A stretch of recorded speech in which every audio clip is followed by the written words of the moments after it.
ভারত ও পাকিস্তান দক্ষিণ এশিয়ার দুটি শক্তিশালী দেশ আন্তর্জাতিক রাজনীতিতে গুরুত্বপূর্ণ ভূমিকা পালন করে। ভারতের প্রধান মিত্র রাশিয়া, যার সাথে দীর্ঘদিনের একটি শক্তিশালী কূটনৈতিক, অর্থনৈতিক এবং সামরিক সম্পর্ক রয়েছে। রাশিয়ার সাথে ভারতের সম্পর্ক শুধুমাত্র প্রতিরক্ষা ক্ষেত্রে নয়, বরং আন্তর্জাতিক রাজনীতি এবং আঞ্চলিক নিরাপত্তা ক্ষেত্রেও অতি গুরুত্বপূর্ণ। রাশিয়া ভারতের জন্য বড় ধরনের অস্ত্র সরবরাহকারী দেশ এবং আন্তর্জাতিক ক্ষেত্রে একে অপরকে সমর্থন করার বিষয়েও তারা ঐক্যবদ্ধ থাকে। অন্যদিকে পাকিস্তানের প্রধান বন্ধু চীন, যার সাথে তাদের সম্পর্ক অত্যন্ত গাঢ়। চীন ও পাকিস্তান একে অপরকে সীমানা সংক্রান্ত ইস্যুতে সমর্থন জানায় এবং আন্তর্জাতিক দৃষ্টিতে তারা একে অপরের প্রতিপক্ষের বিরুদ্ধে একত্রিত হয়। চীন পাকিস্তানের অন্যতম বড় অর্থনৈতিক এবং সামরিক সহযোগী, বিশেষ করে বেল্ট অ্যান্ড রোড ইনিশিয়েটিভ এবং অন্যান্য প্রকল্পের মাধ্যমে।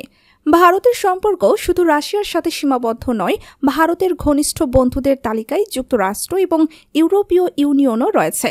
এই সম্পর্কগুলো মূলত অর্থনৈতিক, প্রযুক্তিগত এবং নিরাপত্তা ইস্যুতে গড়ে উঠেছে। যুক্তরাষ্ট্রের সাথে ভারতের সম্পর্ক সাম্প্রতিক বছরগুলোতে আরও দৃঢ় হয়েছে এবং তারা একে অপরকে আন্তর্জাতিক মঞ্চে সমর্থন দেয়। ইউরোপীয় ইউনিয়নও ভারতের জন্য একটি গুরুত্বপূর্ণ বাণিজ্যিক এবং কূটনৈতিক অংশীদার। পাকিস্তান ও চীনের পাশাপাশি অন্যান্য মুসলিম দেশগুলোর সাথে শক্তিশালী সম্পর্ক বজায় রাখে, বিশেষ করে মধ্যপ্রাচ্য ও আফ্রিকায়।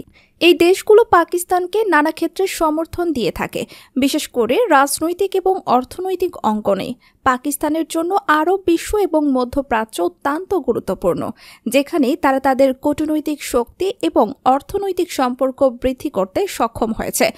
এই বৈশ্বিক সম্পর্কগুলি ভারতের এবং পাকিস্তানের আন্তর্জাতিক রাজনীতি এবং শক্তির ভারসাম্যকে ব্যাপকভাবে প্রভাবিত করে এবং তারা একে অপরের প্রতিপক্ষ হিসাবে তাদের মিত্রদের সাথে কৌশলগত সহযোগিতা অব্যাহত রাখে।